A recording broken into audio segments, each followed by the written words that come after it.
Hey guys, how you doing? Hope it's going well. And it is early in the morning, so I'm kind of half asleep. I've just had my morning coffee, so I'm still pretty tired.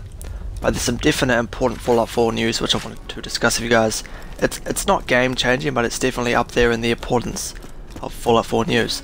So fellas, I want to read you guys an article that I saw on Polygon, and then I want to get what you guys think. Fallout 4 players will be able to continue exploring the post-apocalyptic Commonwealth and keep leveling up after finishing the game's main story, developer Bethesda Game Studios announced on Twitter today. So I just want to read you guys a tweet quickly. To our fans who've asked, Fallout 4 doesn't end when the main story is over, and there is no level cap. You can keep playing and leveling. And fellas, this is probably some of the most important Fallout 4 news, obviously apart from the announcement of the game itself, that we've heard this year. This definitely shows that we're going to have a lot of replay value after the game's completed. And I just want to read you guys the rest of this article and you guys can get a bit more of an idea of what I mean by that.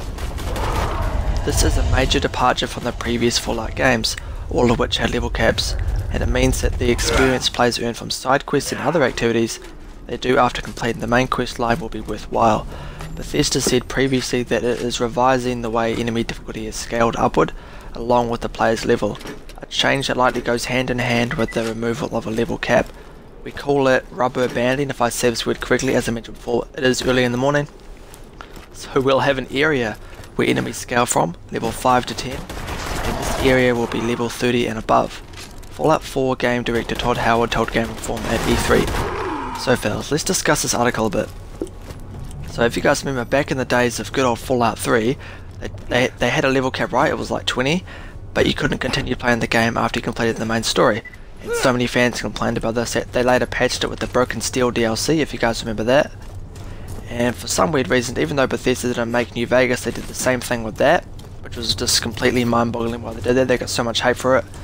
But it's cool to see that they're bringing this back for Fallout 4. It's good to see that we're going to have a lot of replay value after the game's completed.